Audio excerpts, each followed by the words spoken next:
সম্মানিত উপস্থিতি, বিপদ আপদ বালা মুসিবত এই সমস্ত কিছু থেকে উদ্ধার করার মালিক কে? কে বলছে? আল্লাহ। কাজে কর্মে তো আপনাদের ঠিক নেই। বিপদে পড়লেন, এক গ্লাস পানি নিয়ে হুজুরের কাছে গেলেন, গিয়ে বললেন আমার কাছেই ধরেন, অন্য হুজুরা রাগ করবে, আমাকে দিয়ে বোঝাতে হবে, তাহলে খেপবে না।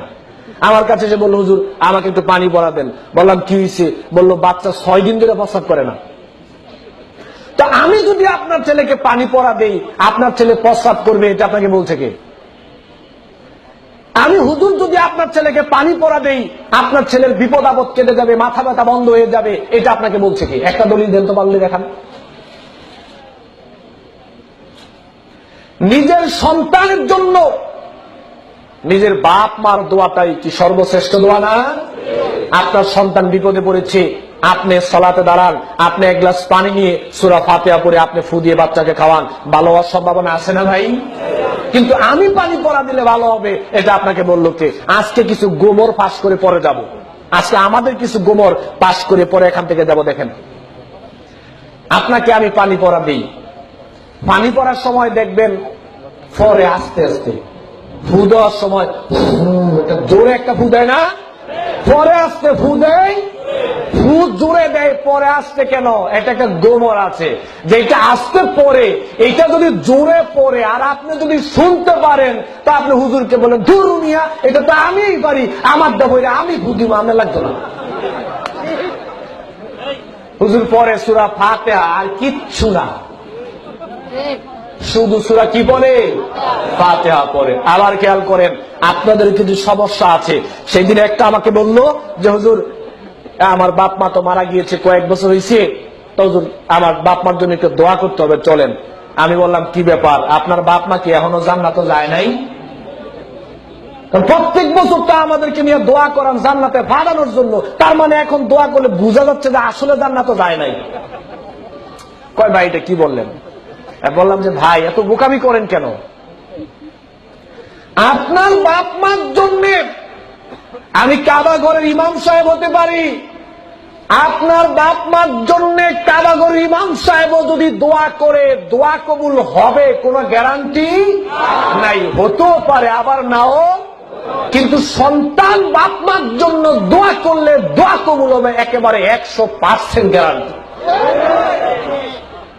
আপনি আপনার বাপ মার জন্য আমাকে দোয়া করতে বলেন কেন? লজ্জা লাগে নিজের বাপ মার জন্য দোয়া করতে? আচ্ছা, আরো কথা, এবার আপনি দেখেন কতগুলো ঝামেলা এখানে। আপনি আমাকে বললেন দোয়া করার জন্য, আচ্ছা ঠিক আছে আপনার বাপ মার জন্য আমি দোয়া করব। এবার আপনি আমাকে বাড়িতে নিয়ে গেলেন খাওয়ানোর জন্য, এবার বাড়িতে পেট ভরে খাওয়াইলেন, খাওয়ানোর পরে এবার আমি আপনার বাপ মার জন্য দোয়া করছি, আপনার সামনে খাড়া। বাস্তবতা বাংলাদেশে যা চলেছে এখন চলছে, আপনার সামনে খাড়া, এখন আমি আপনার বাপ মার জন্য দোয়া করছি। দোয়াতে কি কান্না যে হুজুরে কাঁদে, নিজের বাপ মার জন্য হুজুর কাঁদে না, হুজুর আপনার বাপ মার জন্য কাঁদে। আসলে কাঁদে না, পুরোটাই অ্যাক্টিং, একটাও কাঁদে না, চোখ দিয়ে একটুও পানি আসে না কারণ আমি নিজে জানি না। এরপরে আপনি সামনে দাঁড়ানো বলছেন হুজুর দোয়া করেন বাপ মার জন্য। এই যে দোয়া ধরে 15 মিনিট আপনার সামনে হুজুর আপনাকে আপনার বাপ মার জন্য দোয়া করছে, কি সুন্দর দোয়া যে করছে, একেবারে দোয়া করতে করতে এমন অবস্থা হয়েছে যে বুঝে গেছে মনে হয় জান্নাত গেছে, আরেকটু বাকি আছে। এই যে দোয়াগুলো বললো একটাও দোয়া না, সব খালি আপনারা ফার্ম দিছে, কিছুক্ষণ পরে তো পকেটটা ভরে দিতে হবে। কেন বলছি কথাটা দেখেন, এই কথাটা বলতাম না। হুজুরের বাপ মার জন্য দোয়া করাইতে গিয়ে কয়দিন আপনাদেরকে দাওয়াত দিয়ে খাওয়াইছে? কেন খাওয়ায় না? হুজুরের বাপ মার জন্য দোয়া করার জন্য কেন আপনাদেরকে একদিনও দাওয়াত দেওয়া হয় না? আমরা হুজুররা ভালো করে জানি আমগো বাপ মার জন্য আমগো দোয়াটাই কাজে আসবে, আপনি করে আসবে। আপনারা বুঝেন না, আমগো দোষ নাই, হুজুরগো দোষ নাই, বুঝেন না তো আপনারা। হুজুররা কি করবো? হুজুররাও তো ঠেলাই পরে চাকরি চলে যাবে, বিদায় যেতে হয়। এখন আপনারাই তো হুজুরদেরকে বাধ্য করেন, দায়ী আগে আপনারা। এরপরে দেখেন হুজুরের দোয়ার প্রতি আপনি এত নির্ভরশীল, আপনি তো বুঝতে পারেন না। আমি বক্তব্য দিচ্ছি, আপনি জানেন আমার ইনকামটা হালাল না হারাম? জানেন আমার ইনকাম হারাম হলে মরার আগ পর্যন্ত দোয়া করলে আমি দোয়া, আমার হুজুরের দোয়া কবুল হবে না। আমি অনেক বড় বক্তা হতে পারি, কিন্তু আমার ইনকামটা যদি হারাম হয়, আমার নিজের বেলায় তো আমার দোয়া কবুল হবে না, আপনার বাপেটা তো পরের বেলায় আছে।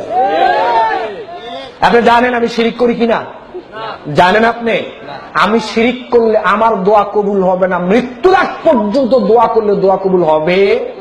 আমি বেদাত করি কিনা আপনি জানেন? আমার বাপ মার সাথে সম্পর্ক ভালো না মন্দ আপনি জানেন? বাপ মার সাথে যদি আমি হুজুরের সম্পর্ক ভালো না থাকে, আমি হুজুর সারাদিন দোয়া করলে দোয়া কবুল হবে? রিদার রব্বু ফি রিদাল ওয়ালিদি ওয়া সাখাতার রব্বু ফি সাখাতাল ওয়ালিদি। রাসূল সাল্লাল্লাহু আলাইহি ওয়াসাল্লাম বলছেন যে এই সন্তানের বেলায় বাপ মা সন্তুষ্ট, আল্লাহ ওই সন্তানের প্রতি সন্তুষ্ট। এই সন্তানের প্রতি বাপ মা অসন্তুষ্ট, আল্লাহ সন্তানের প্রতি অসন্তুষ্ট। তা আল্লাহ যেই বেড়ার প্রতি অসন্তুষ্ট, সেই বেড়ার দোয়া করলে দোয়া কবুল হইব? বুঝেন না আপনারা, আপনারাই বুঝেন না। হুজুরদেরকে দোষে লাভ নাই, দোষ আগে আপনাদের। এই বিশ্বাসটা মন থেকে তুলে নিতে হবে যে যে কোনো দোয়ার বেলায় খালি হুজুরের দোয়া লাগবে, হুজুরের দোয়া লাগবে।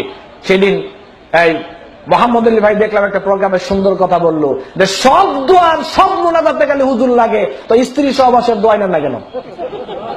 সব দোয়া যে খালি আপনার হুজুর লাগে।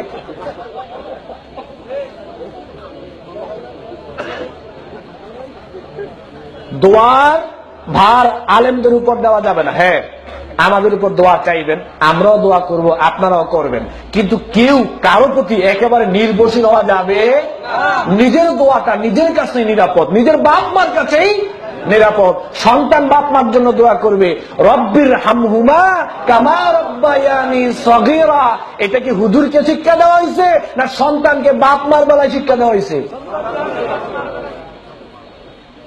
বুঝা উল্টো চলেন আর কি, বুঝেন সবই কিন্তু চলেন উল্টো। সম্মানিত উপস্থিতি, বিপদ আপদ বালা মুসিবত এগুলো দেওয়ার মালিককে, আর উদ্ধার করার মালিককে। তাহলে আশ্রয় চাইতে হবে কার কাছে? আল্লাহর কাছে। এটা অন্তরের ব্যাপার। আগে আল্লাহকে কি দিয়ে মানতে হবে? অন্তর দিয়ে মানতে হবে।